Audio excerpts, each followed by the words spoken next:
ପ୍ରଥମତଃ ଜଗନ୍ନାଥଙ୍କ ଦର୍ଶନରେ ନମସ୍କାର କାହାଳି ବାଜୁଛି, ଆପଣ ଦେଖୁଛନ୍ତି କାହାଳି ବାଜୁଛି, ପ୍ରଣାମ ଏବଂ ପ୍ରଣାମ ଯେତେବେଳେ ପ୍ରଣାମ କରିଥାନ୍ତି ସେଠି କ'ଣ ନା ମହାପ୍ରଭୁଙ୍କ ନିକଟରେ କର୍ପୂର ବର୍ତ୍ତକ ପୁଷ୍ପାଞ୍ଜଳି ଅକ୍ଷତ ଏସବୁର ଦର୍ଶନ ଆପଣମାନେ ପାଇବେ।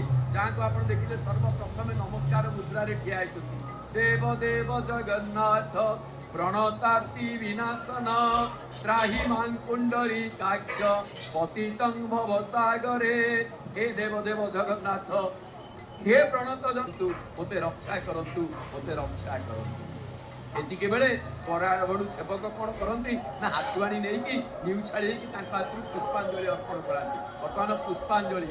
ଜୟ ଗୋବିନ୍ଦ ଦାମୋଦର ସତ୍ୟ ବଚନ ସ୍ୱାମୀ ତୋର ଆବୋରି ଅଛୁ ନୀତି ସତ୍ୟ ସୃଷ୍ଟିର ଆଦି ମଧ୍ୟ ଅନ୍ତ ସତ୍ୟ ତୁ ପାଳୁବ ସୁନ୍ଦରୀ ତୋର ଭିଆଣ ନର ହରି। ହରିବଲ ହରିବଲ ହରିବଲ। ଏପଟେ ବଳଭଦ୍ରଙ୍କ ଚାରମାଳ ଖବର କାନ୍ତି ବିନ୍ଦୁ ବତନಂ ବରାବତଂସ ପ୍ରିୟಂ ଶ୍ରୀବଂଶାଙ୍କମ ଉଦାର କୌସ୍ତୁଭଧରಂ ପୀତାମ୍ବରಂ ସୁନ୍ଦର। କାରଣ ଏପଟେ ଗଜପତି ମହାରାଜ ମୁଣ୍ଡିଆ ମାରିଲେଣି, ନିଉଛାଳି ହେଲେଣି, ତେଣୁ ହାତରେ ଏପଟେ ଜଳ ତାଙ୍କ ହାତରେ ଦିଆଗଲାଣି।